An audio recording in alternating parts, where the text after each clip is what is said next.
A millionaire finds a basket containing triplets of black girls outside a church on Christmas Eve. Years later, a woman rings his doorbell and says, "The wind whipped sharply down the empty street, carrying the echoes of distant church bells." Kenneth Grahame shoved his hands deeper into the pockets of his tailored overcoat, its cashmere warmth doing little to stave off the winter's bite. Christmas lights blinked in silent rhythm along the storefronts, their cheerful glow at odds with his mood. He stopped at a corner where a Christmas wreath hung crookedly on a rusting lamppost. Beyond the glass of a toy shop, rows of mechanical trains circled miniature villages under a frosted pine. His reflection stared back at him, gaunt and detached, like a ghost behind the glittering display. A lifetime of privilege had smoothed Kenneth's exterior, sharp cheekbones, a meticulously trimmed beard, and the weight of generational wealth that afforded him everything. Except, it seemed, the one thing he couldn't buy. "Kenneth," he muttered under his breath, as if saying his own name would tether him to something real. He turned from the window, heading nowhere, letting his steps fall where they would. The faint hum of carolers reached him as he rounded a corner towards St. Benedict's, a small stone church standing defiant against the modern skyline. Candlelight flickered in the stained glass, casting warm splashes of color onto the snow-dusted cobblestones. His feet hesitated, drawn to the glow, as if seeking something he couldn't name. He heard it then, the sharp, shrill cry of an infant cutting through the quiet like glass shattering. Kenneth froze. The sound came again, louder this time, tangled with others, 3 cries, distinct yet synchronized like an aching harmony. On the steps of the church, a wicker basket sat in stark contrast to the snow. The babies were nestled together, tiny fists flailing against the night's chill. Their cries formed a desperate chorus, each note punctuating the stillness. Kenneth stood rooted for a moment, his breath visible in the freezing air. "What?" He approached cautiously, as if afraid his presence might shatter the fragile scene before him. He crouched, the babies' faces becoming clearer under the church's lamplight. 3 pairs of scrunched-up eyes, caramel-toned skin, and mouths open wide in protest. A folded piece of paper fluttered in the wind, caught just under the edge of the basket. Kenneth's gloved hand retrieved it. The writing was hurried, almost frantic, yet unmistakably neat. "Protect them at all costs." Beneath it were 3 names: Amber, Alice, Ashley. Kenneth's heart thudded against his ribs, unfamiliar and unsteady. He scanned the street, looking for any sign of who might have left them. But the city stared back at him in indifferent silence, its streets empty save for the slow fall of snowflakes. The church door creaked open behind him, and an elderly priest emerged, a woolen scarf wrapped tightly around his neck. Father Lewis, Kenneth recognized him from fleeting moments when business had brought him to donate anonymously to the church's upkeep. "Mr. Grahame," the priest said, his voice gravelly yet warm. His gaze fell to the basket. "My God, what's this?" "I don't know," Kenneth admitted, his voice sounding foreign even to himself. "I found them here, crying. This note." He held it out, but Father Lewis waved him off, already kneeling by the babies. The priest's hands trembled as he tucked the blankets tighter around the children. "No one's come looking for them. Not that I saw." Kenneth's gaze flicked to the darkened street again. The loneliness seemed more profound now, as if the city itself was complicit in the mystery. Father Louis stood, his expression grave. "You should bring them inside, Mr. Grahame. They can't stay out here." Kenneth hesitated. "And then what? What happens to them?" Father Louis studied him for a long moment, as though weighing a question deeper than the one asked. "That depends, doesn't it?"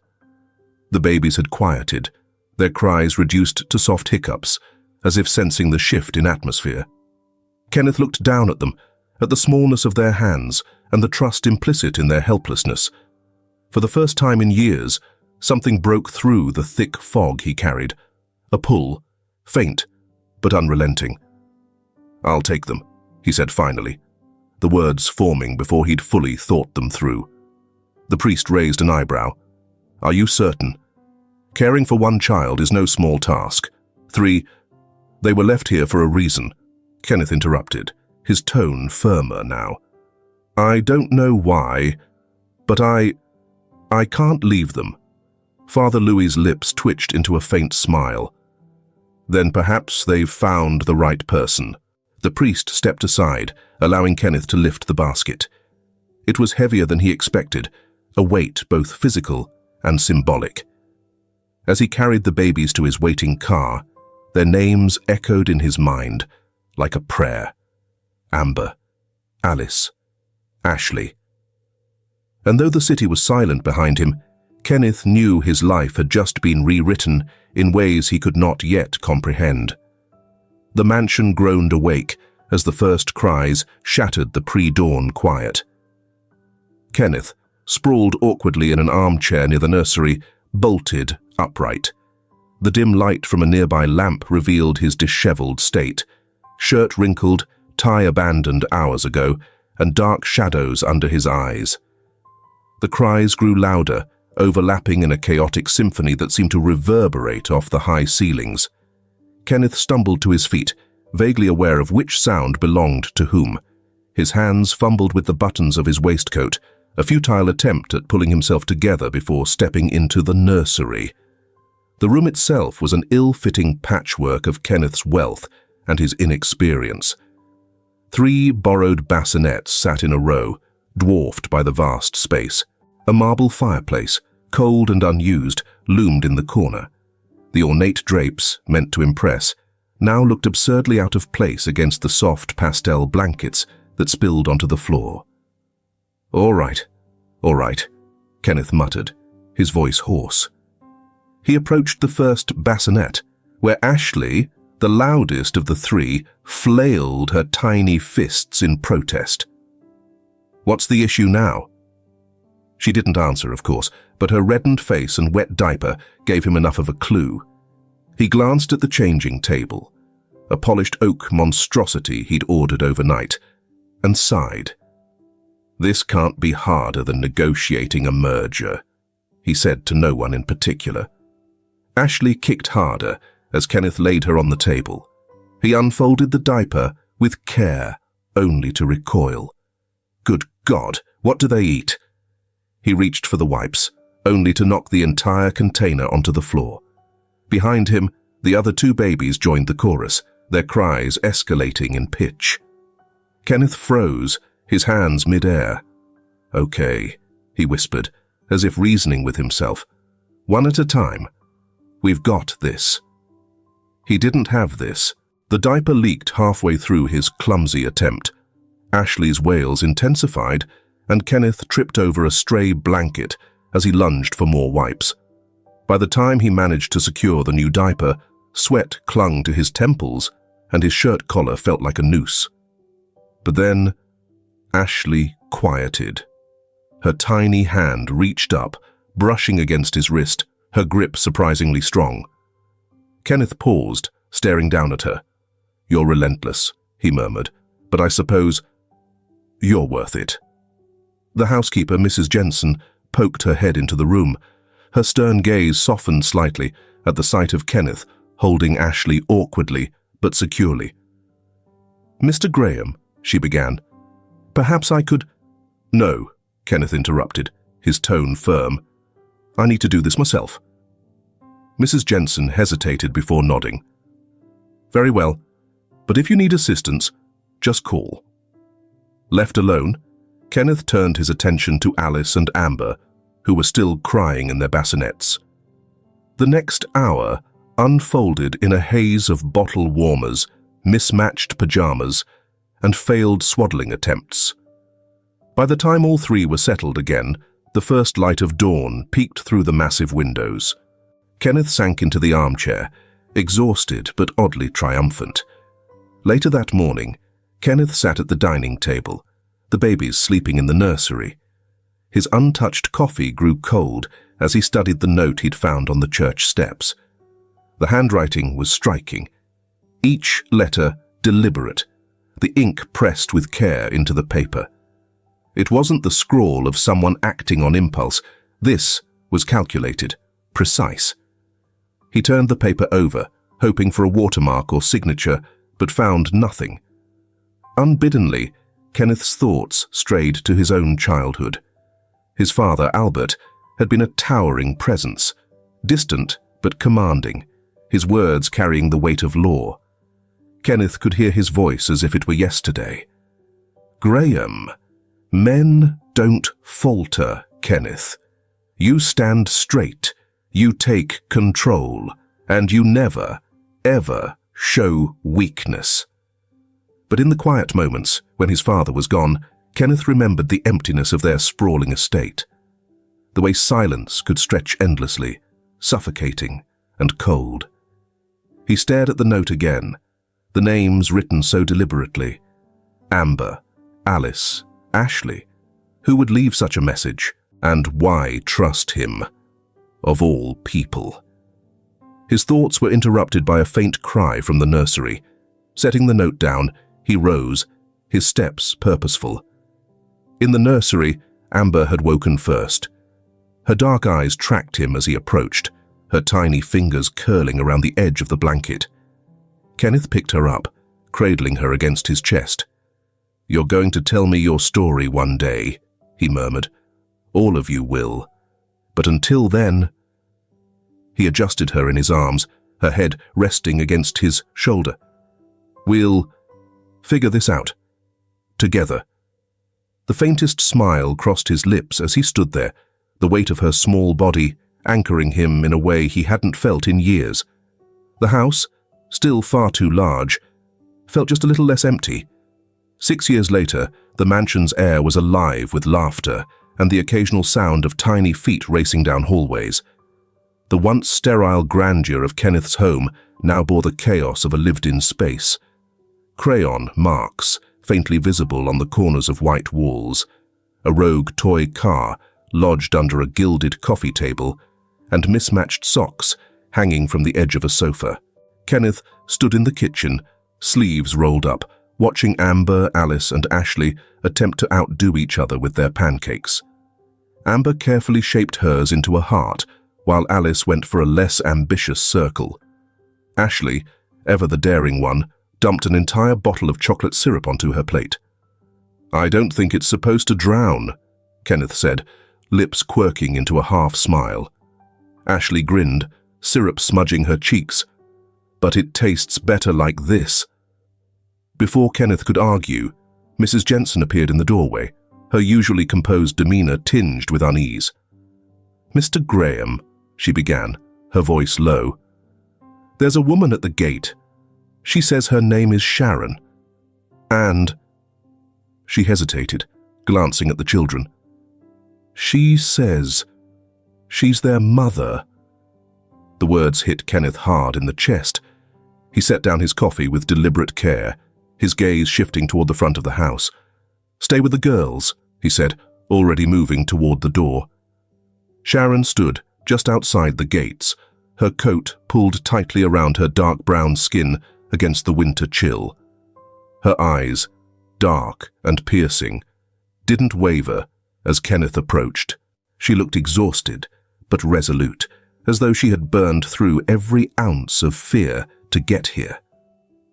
"Sharon," Kenneth said, his voice steady but guarded. "Mrs. Jensen said you had something to tell me." Her jaw tightened, and she stepped closer to the gate. "Those children," she began, her tone firm, "are mine. I carried them, birthed them, and left them when I had no other choice." The declaration hung in the air, each word weighted with an emotion Kenneth couldn't yet name. 6 years, Kenneth said slowly. "You've been gone for 6 years, and now you're here to— what? Take them back?" Sharon flinched, but held her ground. "I didn't want to leave them. I had to. And now I'm here because they're my daughters. and I deserve to see them." Kenneth studied her, noting the weariness in her face, the desperation masked by defiance. "You think you can just walk in and—" "I didn't come here to fight you," Sharon cut in sharply. "I came here to explain." He stepped back, gesturing for the gates to be opened. "Then explain." Inside, they sat across from each other in the study. The children, unaware of their visitor's identity, were playing upstairs under Mrs. Jensen's watchful eye. Sharon took a breath, her hands gripping the edge of her chair. "I worked for Stephen Guzman," she began, her voice steady, but laced with bitterness. "I was young, naive, and stupid enough to believe his promises." Kenneth's expression darkened at the name. Guzman was a fixture in the upper echelons of society, his face plastered across newspapers and television. "When I found out I was pregnant," Sharon continued, "he told me to handle it. But I didn't. I couldn't. I thought—" She stopped, shaking her head. "I thought he'd care once they were born, but all he cared about was his career."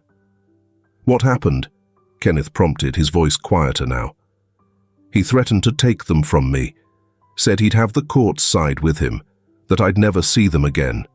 So, I ran.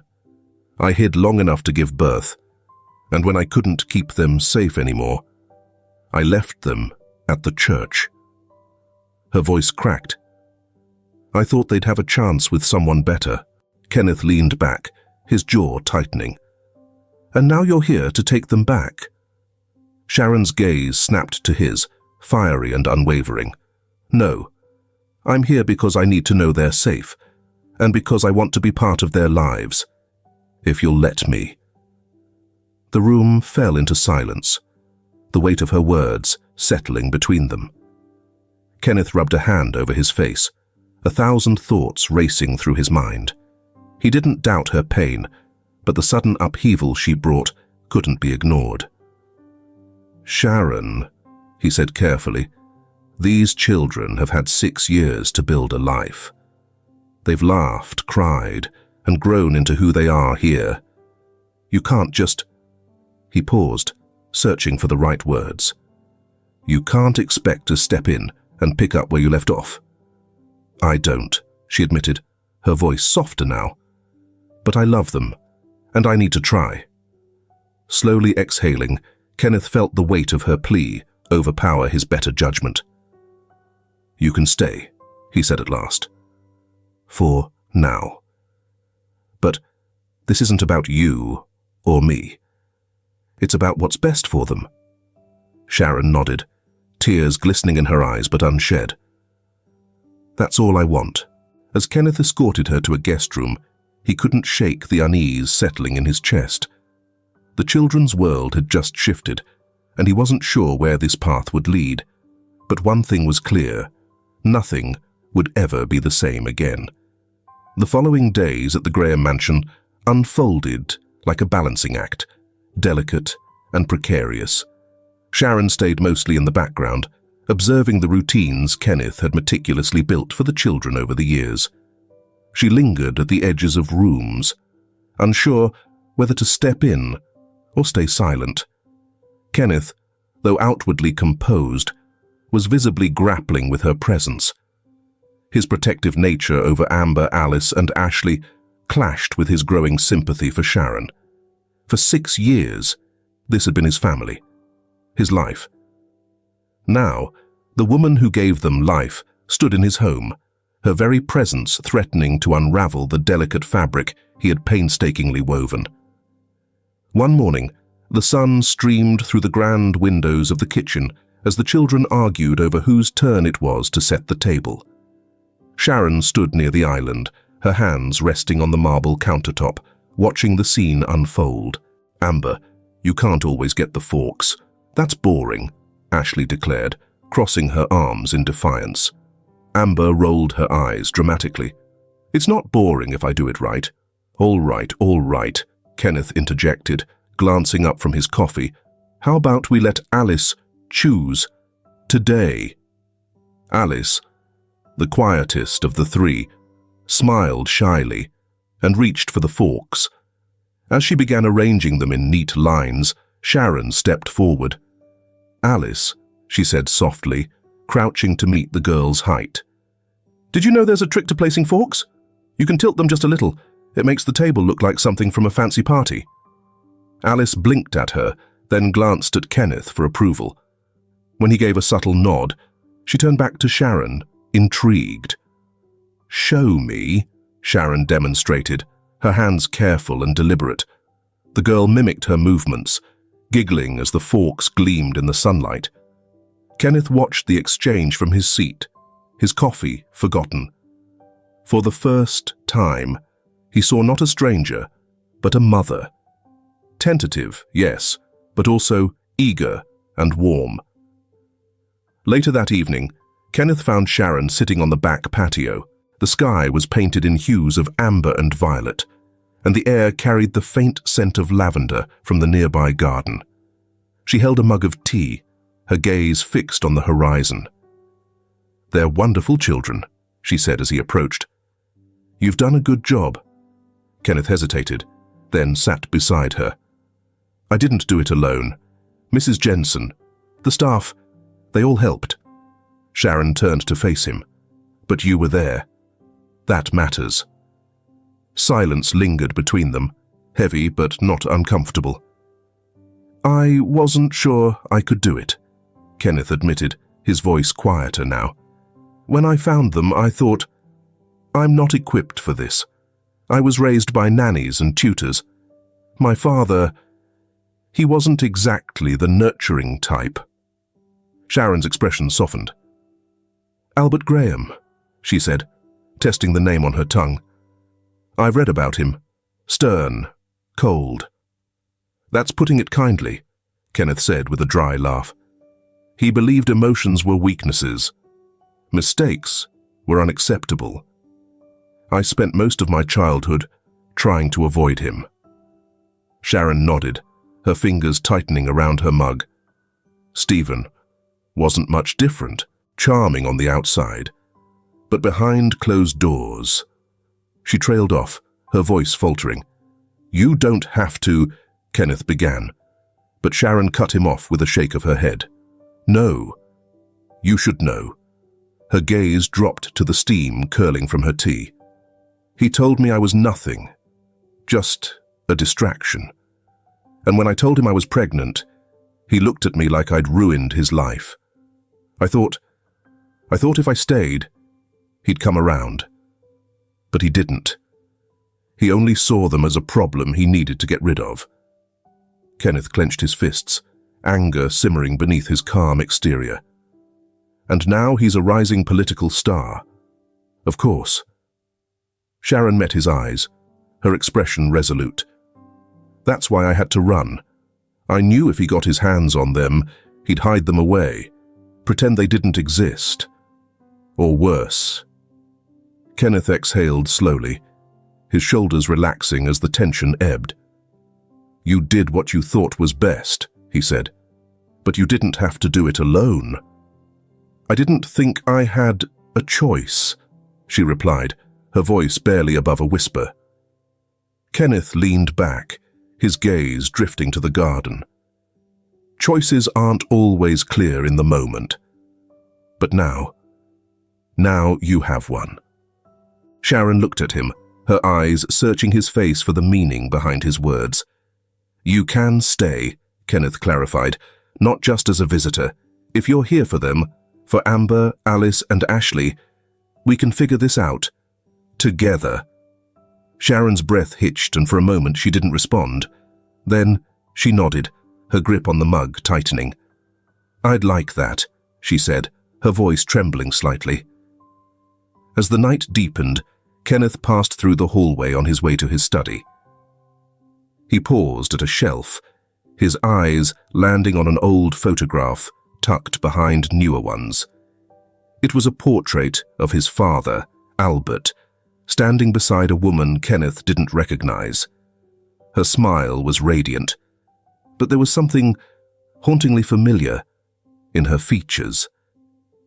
He reached for the frame, but stopped short, his hand hovering. Shaking his head, he turned away, the faintest shadow of unease flickering across his face. In another part of the house, Sharon tucked the children into bed, her voice soft as she read them a story. And in the quiet moments between words, the threads of a new bond began to weave themselves into the fabric of their lives. Across the city, Stephen Guzman sat in his office, the city skyline stretching endlessly behind him. The glow of his desk lamp illuminated a manila envelope, its contents spread before him. Photos, reports, and a single damning name. Kenneth Graham. His jaw tightened as he stared at the images of the sprawling Graham mansion, Sharon entering its gates, and worst of all, 3 children playing on its manicured lawns. So, he muttered, voice low and venomous, he has them. Stephen had always been plagued by the name Kenneth.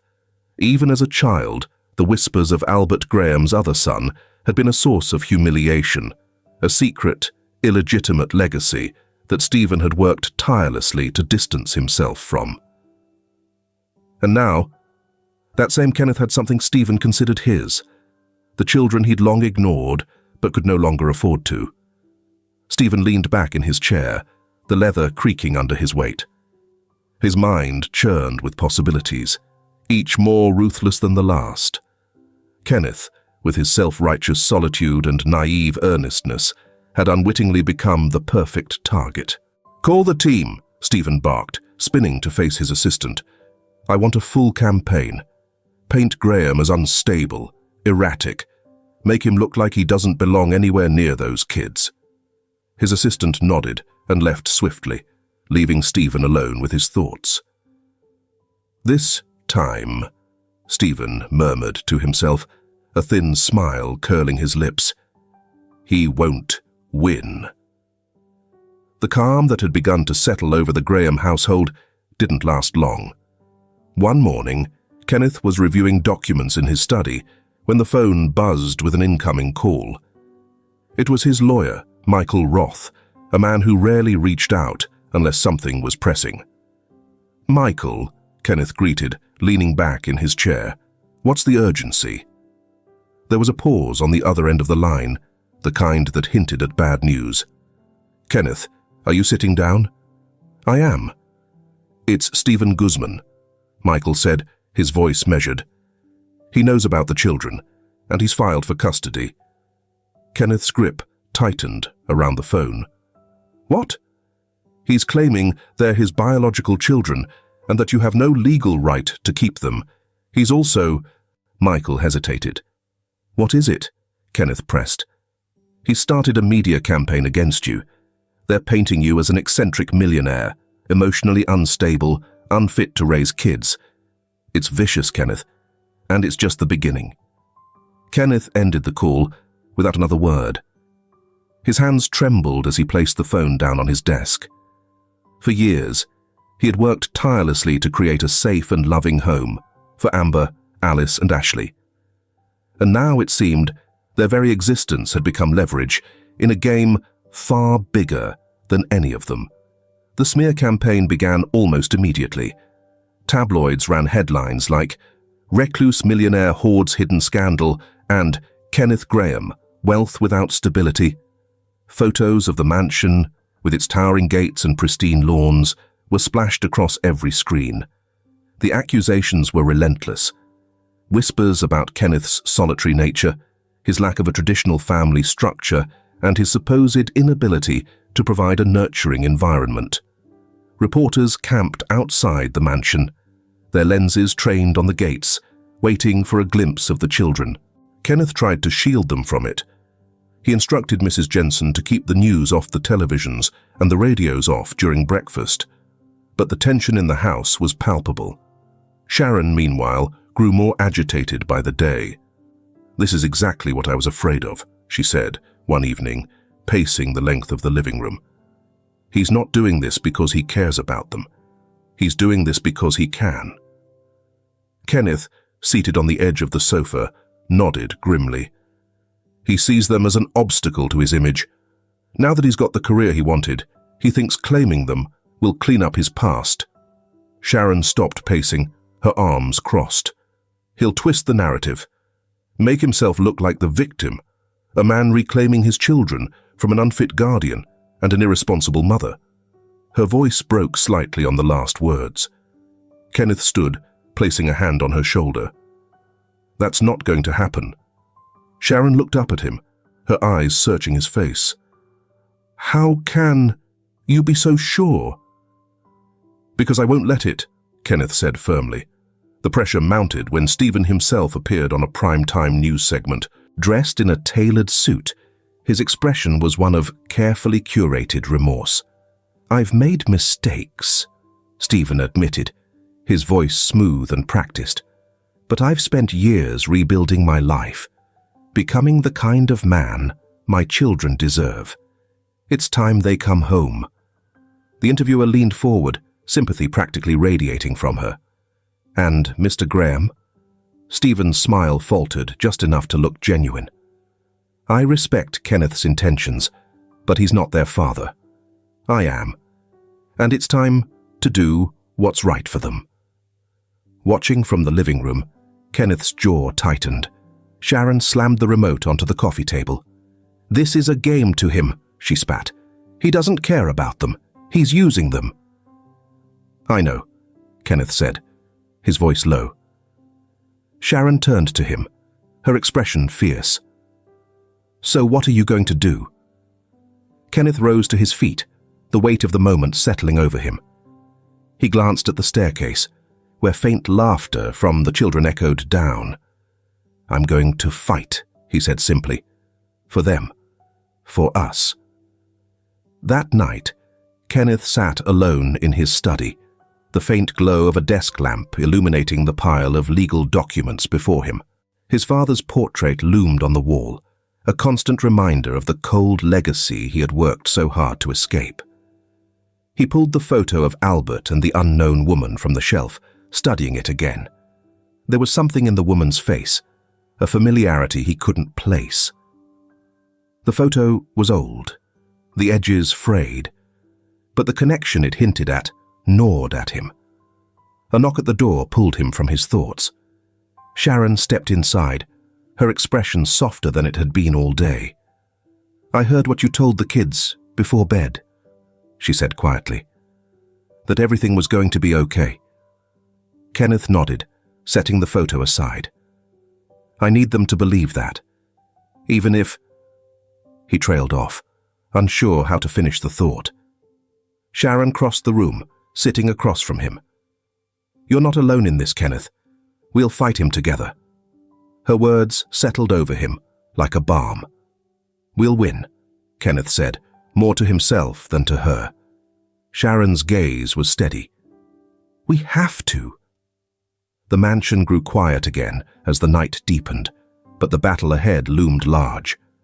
Kenneth and Sharon both knew that Stephen Guzman wasn't just a politician. He was a master manipulator, and the fight for the children was only beginning. If you've heard this far and are moved by Kenneth's love for his children, please leave a comment, C, to show it. The schoolyard hummed, with the usual energy of recess. Children laughing, balls bouncing, and teachers casually monitoring from the sidelines. Amber sat alone on the far edge of the playground, her back pressed against the rough bark of an old oak tree. She had always preferred quieter moments, her nose often buried in a book, or her gaze lost in thought. Amber, a voice called softly.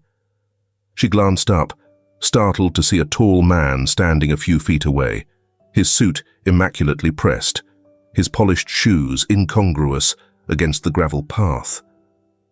The smile on his face seemed warm, almost too perfect. I'm sorry if I scared you, he said, crouching slightly to meet her gaze. I'm Stephen Guzman. I'm your father.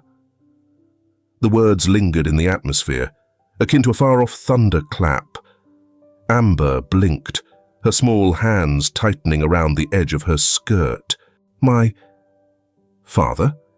Yes, Stephen said, his voice gentle, persuasive. I've missed you so much, Amber. All three of you. Kenneth. He took you from me. Amber shook her head, confusion clouding her face. That's not true. He's my dad. Stephen's expression softened into something almost mournful. I know it's hard to understand, sweetheart. Kenneth is a good man, but he's not your real family. I've spent years trying to find you, to make things right. Amber's heart pounded. She had never questioned Kenneth's love for her or her sisters. But this man's presence, his calm, confident demeanor, planted a seed of uncertainty. Why didn't you find us sooner? She asked, her voice barely above a whisper. Stephen sighed, his gaze dropping briefly before meeting hers again. I made mistakes, Amber. I wasn't ready to be a father then, but I am now.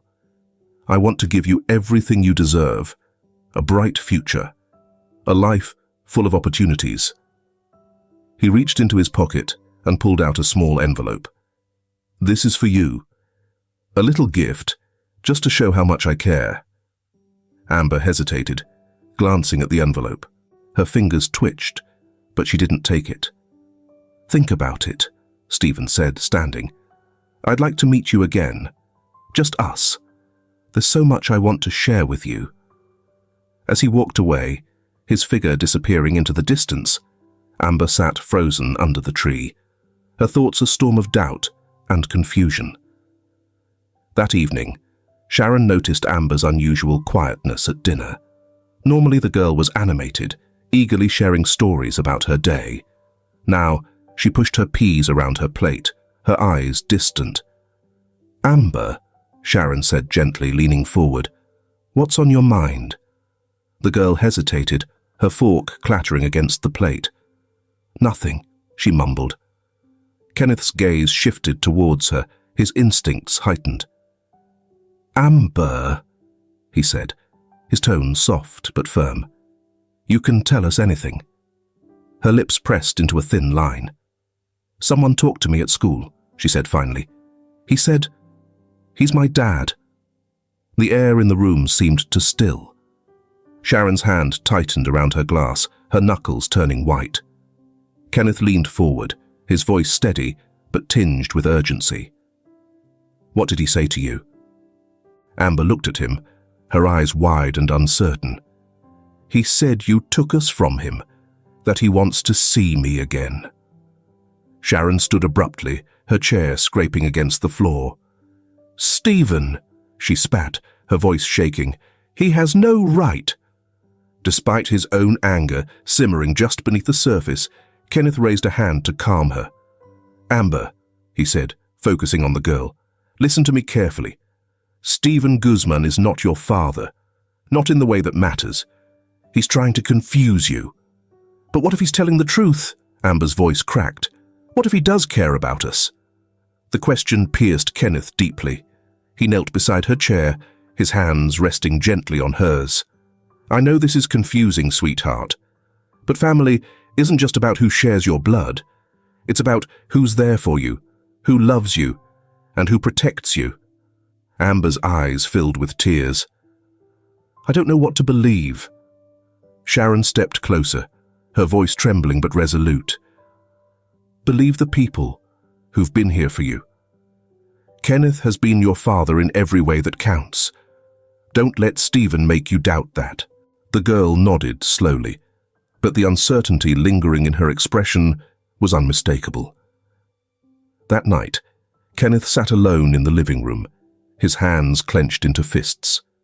Kenneth's mind replayed the memory of Amber's doubt, with each word evoking a painful chord. He had spent 6 years building a safe and loving home for the girls, but now it felt as though it could all unravel. Sharon entered the room, her footsteps soft. You couldn't have stopped him, she said, sitting beside him.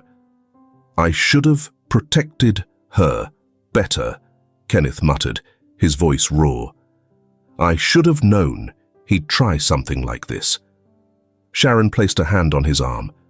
We'll get through this, Kenneth. Together. He nodded, but the weight of the moment was almost too much to bear.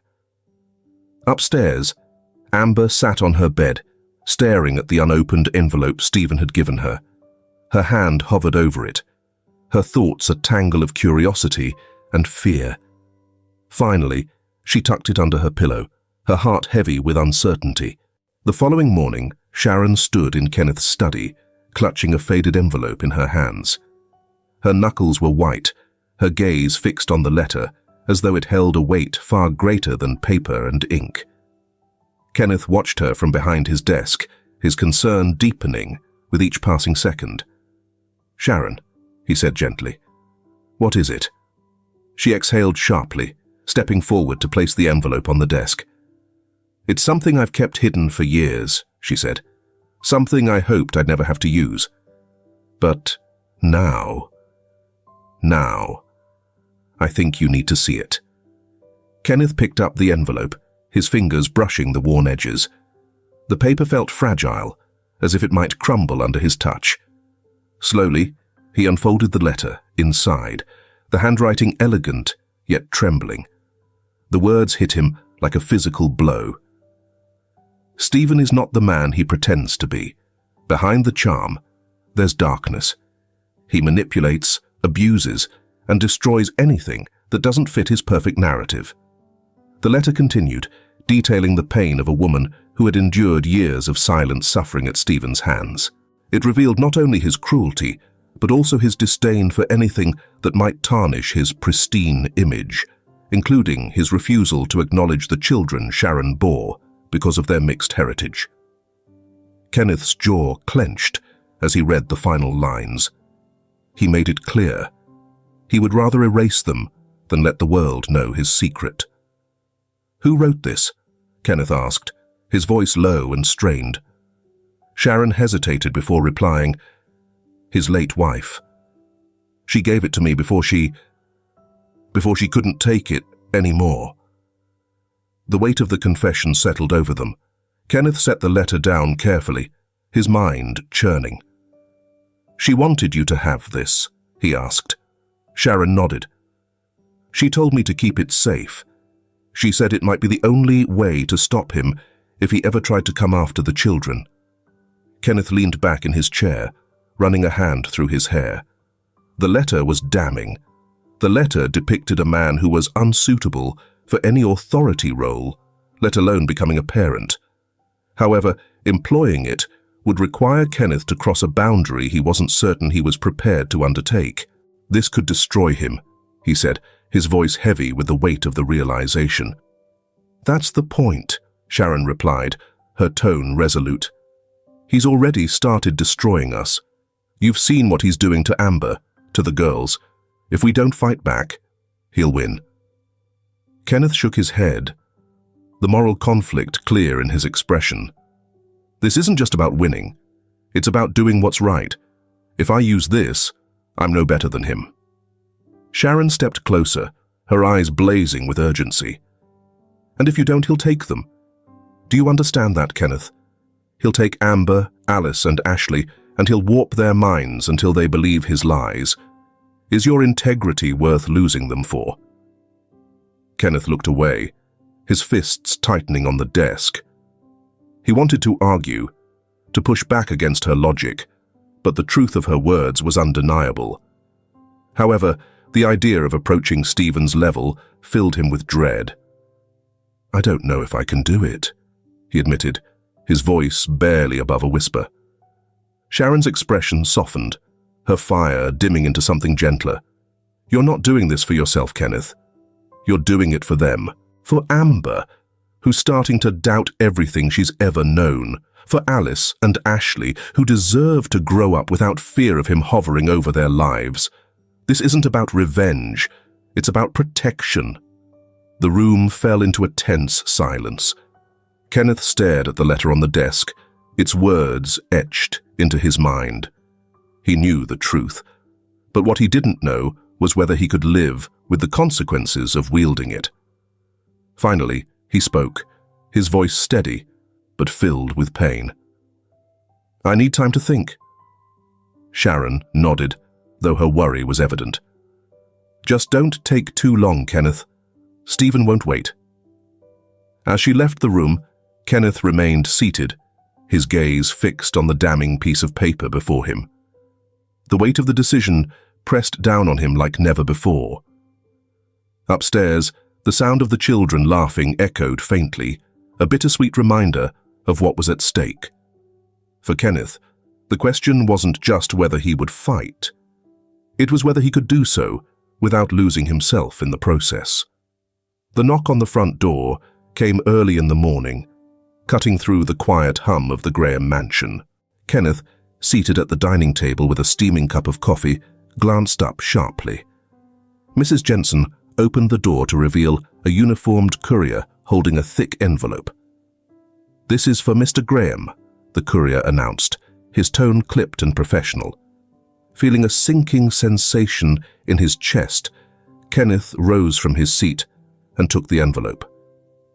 The weight of the package was palpable, and as he tore it open, his worst fears were confirmed. A formal summons to family court. Sharon appeared in the doorway, drawn by the change in atmosphere. "What is it?" she asked, her voice tight with apprehension. Kenneth handed her the papers without a word, his jaw clenched as she scanned the documents. "He's filed for custody," Sharon said, her voice trembling. "He's taking this to court." Kenneth exhaled slowly, his fingers drumming against the table. He murmured, "I knew this was coming." But the reality hit him hard. He picked up his phone and dialed quickly. "Michael," he said when his lawyer answered, "it's time. I need the best team you can assemble."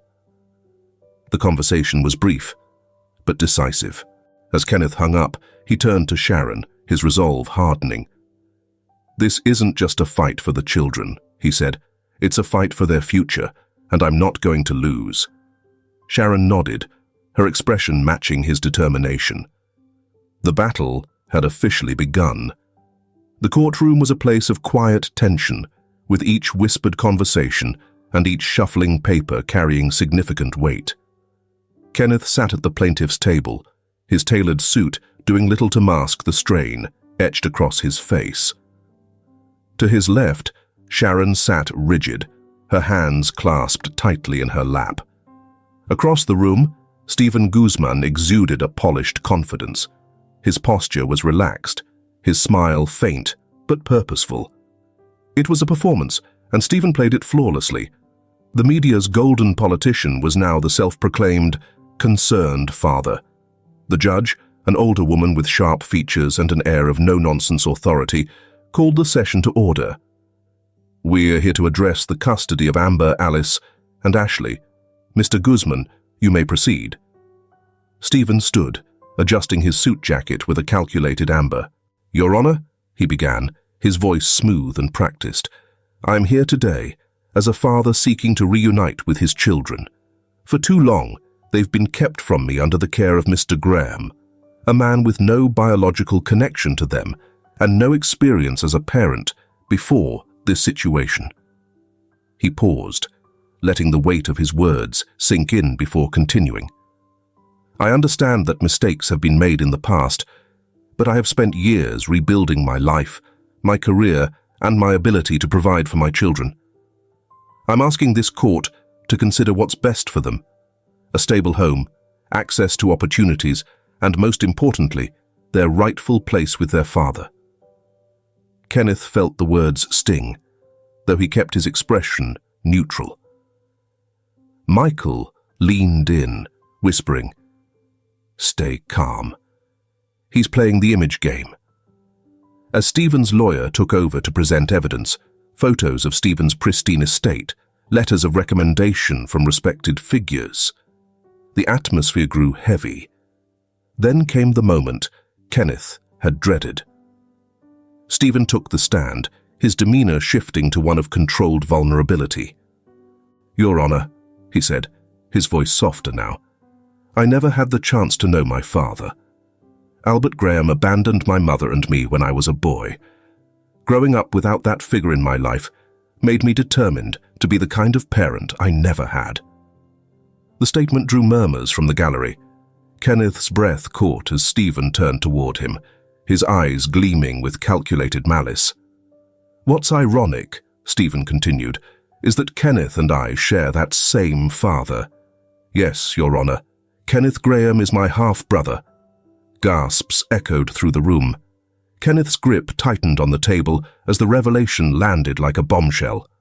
"I've lived my life in his shadow," Stephen said, his tone turning bitter. "Kenneth grew up under Albert's roof, groomed by the very man who abandoned me. But the truth is, Albert's legacy wasn't one of love or stability. It was one of coldness and abandonment. And I fear that Kenneth, despite his best intentions, will one day repeat those patterns, especially with children who aren't even his by blood." The room fell silent as Stephen stepped down, his performance complete. Michael leaned toward Kenneth. "We can counter this. Stick to the truth." When Kenneth took the stand, he spoke not with practiced charm, but with quiet conviction. "Your Honor," he began, "I won't deny that my upbringing under Albert Graham was far from ideal. But it taught me one important lesson. Family isn't about blood. It's about showing up day after day, through the good and the bad." He glanced toward the gallery, where Sharon sat with the girls. "For 6 years, I've been there for Amber, Alice, and Ashley. I've seen their first steps, stayed up with them through fevers, and watched them grow into incredible young people. I didn't need to share their DNA to love them as my own." Kenneth's voice wavered slightly, but he pressed on. "Mr. Guzman professes to desire the best for these children, yet his actions bear greater weight than his words. For 6 years, he made no effort to find them or care for them. And now, he seeks to uproot their lives for his own convenience. My connection to Stephen," Kenneth began, his voice steady despite the storm raging within, "has no bearing on what's best for Amber, Alice, and Ashley. What matters is who has been there for them, who has loved them, cared for them, and put their needs above all else." The judge studied Kenneth with an inscrutable expression as he returned to his seat. The session adjourned for the day, but the battle was far from over. As Kenneth left the courtroom, his thoughts churned. The revelation of their shared bloodline had shaken him, but it hadn't broken him. He knew this fight wasn't just about proving his worth. It was about protecting the family he had built, no matter the cost. The courtroom buzzed with hushed whispers, the tension thick as the judge prepared to deliver her closing remarks. The gallery was packed, reporters craning their necks for the next headline-worthy moment. Kenneth sat at the plaintiff's table, his hands tightly clasped, Sharon by his side. Stephen's confident smile across the room served as a taunting reminder of the stakes. Just as the judge opened her mouth, a small, determined voice broke the silence.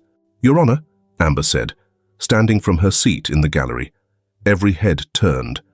The room froze as the 6-year-old girl stepped forward, her small frame dwarfed by the enormity of the moment. "Amber," Kenneth whispered, rising slightly, but the judge gestured for silence. "Approach, young lady," the judge said kindly, her stern demeanor softening. "Do you have something to say?" Amber nodded, her gaze darting nervously between Kenneth and Stephen before settling on the judge. "I want to tell the truth." The bailiff brought a step stool so Amber could sit at the witness stand.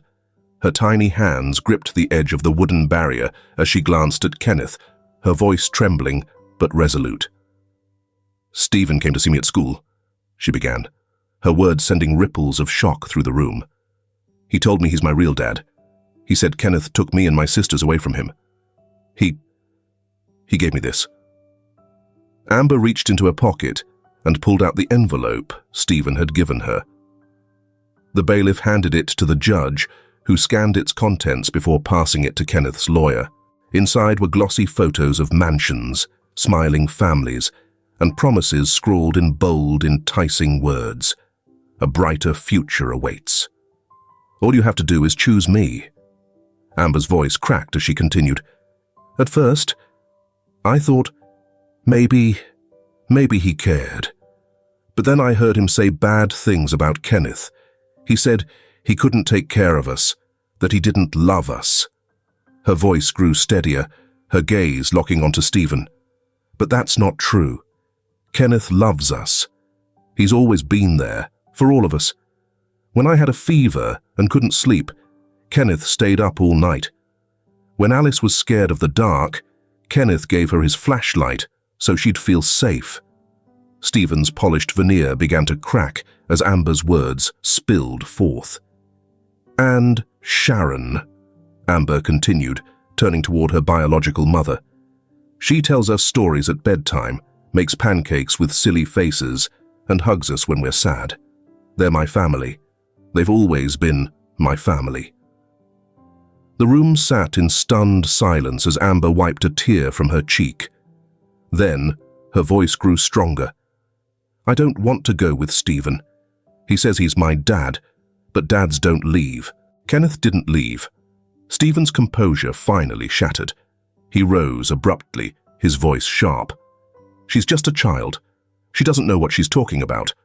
The judge slammed her gavel, her tone icy. Mr. Guzman, you will remain seated and silent, or I will hold you in contempt. Stephen dropped back into his chair, his face red with barely contained fury. Amber turned back to the judge, her gaze steady. Please don't make us leave, she said simply. We're happy where we are. As Amber returned to her seat, the weight of her testimony lingered in the room. Kenneth watched her with a mixture of pride and heartbreak, his eyes damp as she slipped into Sharon's arms. The judge called for a recess, leaving the courtroom buzzing with whispers. For Stephen, Amber's testimony was a damning blow.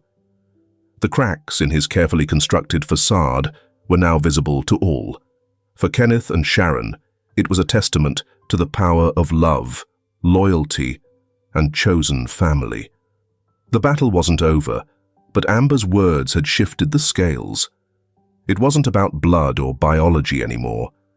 It was about the truth. The courtroom fell silent as the judge returned, her gavel striking the final note of order. All eyes were on her as she cleared her throat, her gaze sharp and deliberate.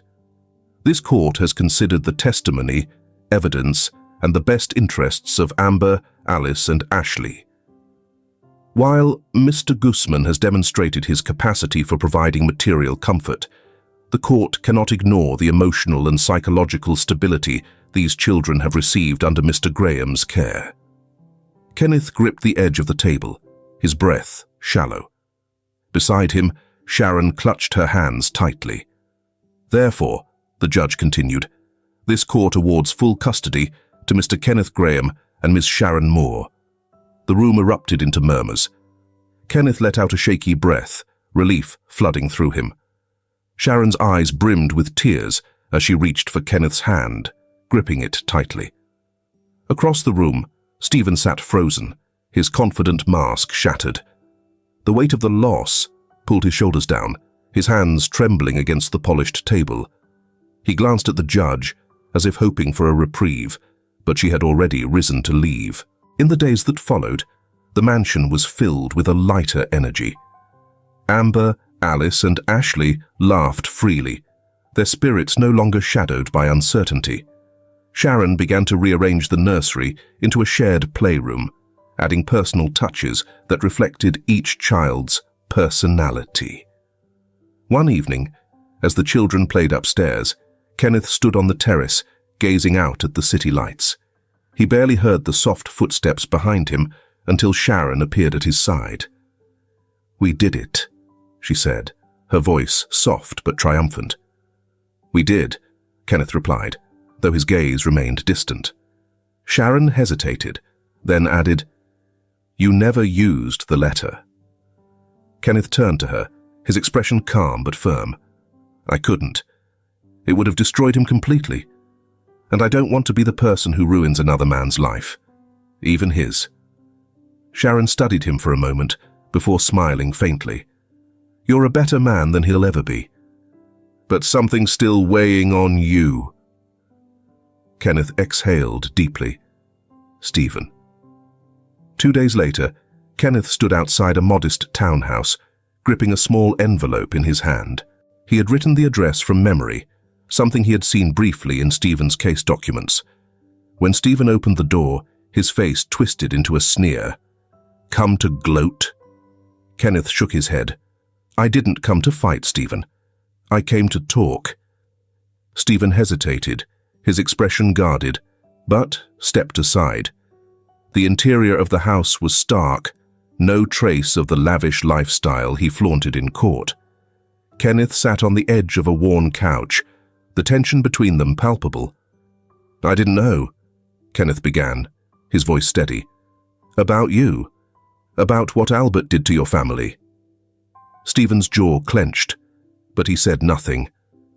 "For what it's worth," Kenneth continued, "I'm sorry.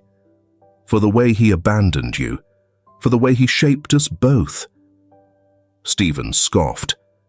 "You think an apology fixes anything? You had everything, his name, his fortune. I had nothing." Kenneth leaned forward. "I didn't come here to justify what he did or to ask for your forgiveness. I came here to tell you that you don't have to keep living in his shadow." Stephen's sneer faltered, replaced by something more vulnerable. "You lost in court," Kenneth said, his tone softening. "But that doesn't mean you have to lose entirely. There's still time to change, to rebuild. For yourself." "And what do you want in return?" Stephen asked bitterly. "Nothing," Kenneth said simply. "I just hope you can find a way to let go of this anger. It's not too late to become the man you want to be." For a long moment, Stephen didn't respond. Then he nodded stiffly, his gaze dropping to the floor. Back at the mansion, Kenneth sat in the playroom with Amber, Alice, and Ashley. The girls were painting pictures of their family, each canvas brimming with vibrant colors. "Is that me?" Kenneth asked, pointing to a stick figure with exaggerated arms. Amber giggled. "Of course. You give the best hugs." Sharon entered, carrying a tray of cookies. She smiled at the scene before her, Kenneth surrounded by the girls, their laughter filling the room. In that moment, Kenneth felt a sense of peace he hadn't known in years. The battle had been fought, the wounds still healing, but the family they had built was stronger than ever. Sometimes, redemption wasn't about erasing the past. It was about moving forward, one step at a time, toward something better. Months passed, and the turbulence surrounding the custody battle began to fade, replaced by the gentle rhythms of family life. Amber, Alice, and Ashley thrived in the stability of their home, their laughter filling the mansion's every corner. Kenneth and Sharon worked seamlessly as co-parents, their bond strengthened by shared purpose and unspoken understanding. One afternoon, Kenneth received a letter. The handwriting was unfamiliar, but precise, the envelope plain. He opened it cautiously, his breath catching as he read, "Kenneth, I never thought I'd write this, but here I am. Losing the court case broke something in me, but it also forced me to face who I've become.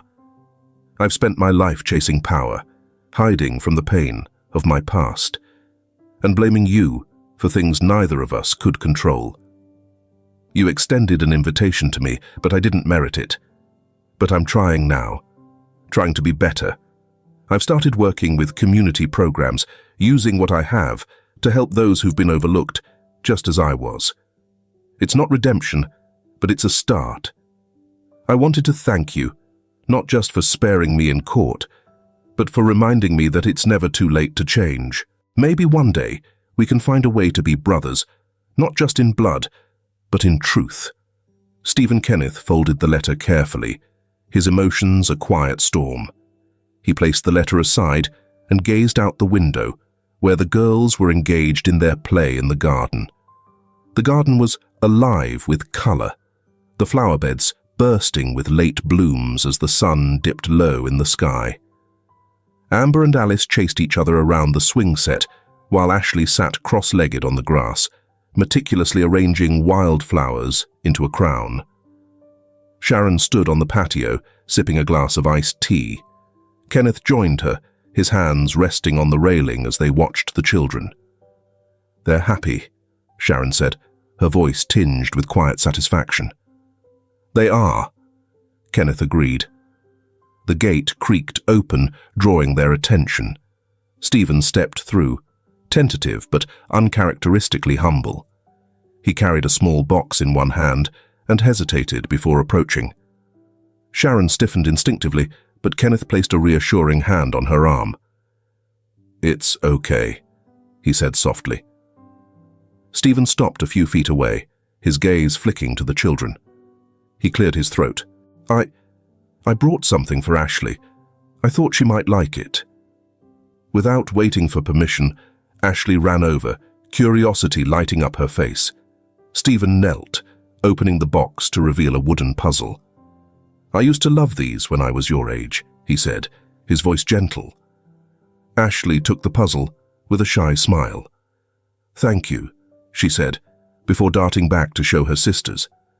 Stephen stood awkwardly, his hands in his pockets. "I didn't mean to interrupt," he said, his gaze dropping.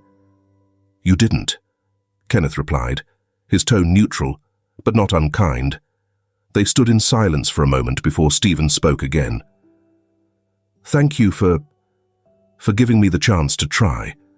I'm still figuring things out, but I wanted to say that."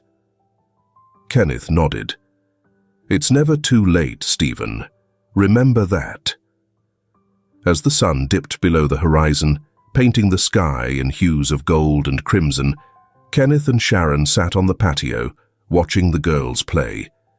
Stephen lingered on the edge of the garden, watching them from a respectful distance. Kenneth leaned back, his gaze thoughtful. "Family isn't just the one we're born into," he said, almost to himself. Sharon glanced at him, her smile soft. "It's the one we choose, the one we build." Under the fading light, with the sound of laughter and the warmth of hope, Kenneth felt a sense of peace he hadn't known in years. The scars of the past remained, but they no longer defined him, or his family. In that moment, he knew the future was brighter, not just for him, but for all of them. And sometimes, that was all anyone could ask for. If this film touches your heart, leave your mark with a like. And don't forget to subscribe to our channel to explore more meaningful stories with us. Share your feelings with us and tell us your own stories. Every word you share is a building block that helps create our strong and enduring community. Together, we'll create a warm space where everyone can share and connect. Finally, don't miss the incredible stories coming your way soon. We're always here to bring you the best selections, full of deep values, yet entertaining. See you there.